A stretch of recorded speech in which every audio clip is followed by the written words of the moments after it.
ہی ہیں۔ عزیزان گرامی قدر، آپ اندازہ لگائیں اس وقت پوری روئے زمین پر کوئی ایسا ولی نہیں ہے جو بغداد کی دھرتی پر عقیدت کا سلام پیش کرنے کے لیے تشریف لایا ہوا نہ ہو۔ عزیز دوستو، اس وقت اولیاء کا ایک اجتہام ہے، بس دیکھنے والی آنکھوں کی ضرورت ہے۔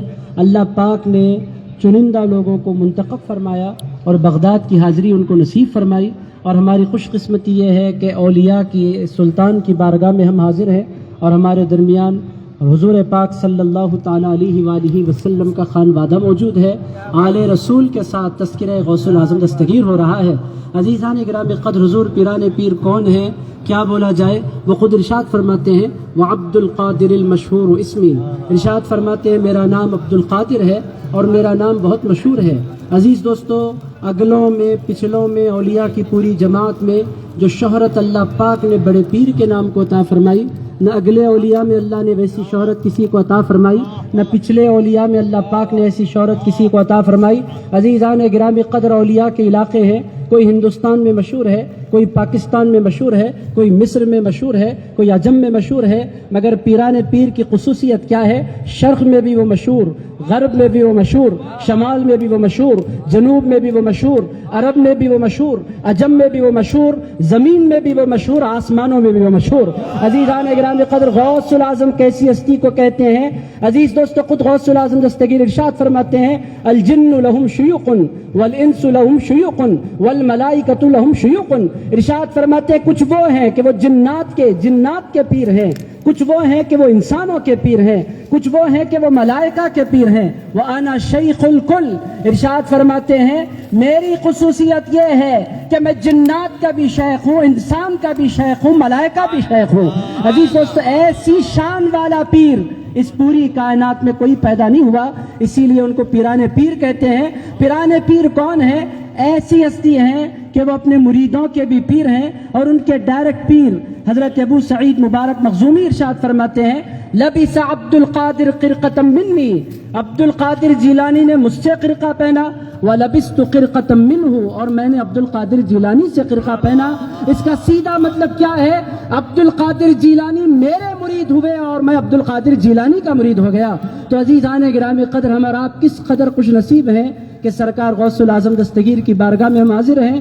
اولیاء جس بارگاہ میں حاضری کی تمنا کے ساتھ حاضری لگائیں، ہم کو بڑے پیر نے یاد فرمایا، اور میرا تو ایمان یہ ہے کہ یہاں کوئی آتا نہیں ہے، وہی آتا ہے جس کو غوث پاک یاد فرمایا کرتے ہیں۔ اور عزیزان گرامی قدر، یہ حاضری زندگی کا عروج ہے۔ تیری معراج کے تو جانے کہاں تک پہنچا، میری معراج کے میں تیرے قدم تک پہنچا۔ عزیزان گرامی قدر، ہماری قسمتوں کی معراج ہے کہ ہم سرکار غوث الاعظم دستگیر کی خدمت میں پہنچے ہیں۔ اور غوث الاعظم دستگیر کون ہے؟ عزیزان گرامی قدر، یہ وسیلہ ہیں ہم تمام کے لیے، دنیا میں بھی آخرت میں بھی یہ وسیلہ ہے ہمارا۔ کس کی بارگاہ میں؟ ہم جہاں کہیں جائیں، چاہے وہ غریب نواز کی بارگاہ ہو، چاہے وہ امام حسین کی بارگاہ ہو، چاہے وہ امام حسن کی بارگاہ ہو، چاہے وہ امام علی کی بارگاہ ہو، ایمان کی بولیں تو سرکار رسالت مآب کی بارگاہ میں بھی ہم حاضر ہوتے ہیں۔ کسی اور کا وسیلہ لے کر حاضر نہیں ہوتے، سرکار پیران پیر کا وسیلہ لے کر حاضر ہوتے ہیں۔ جو بھی ہم پر کرم فرماتا ہے انہی کی صورت سے کرم فرماتا ہے۔ عزیز دوستو، یہ موقع نہیں ہے کہ میں بہت لمبی چوڑی تقریر کروں۔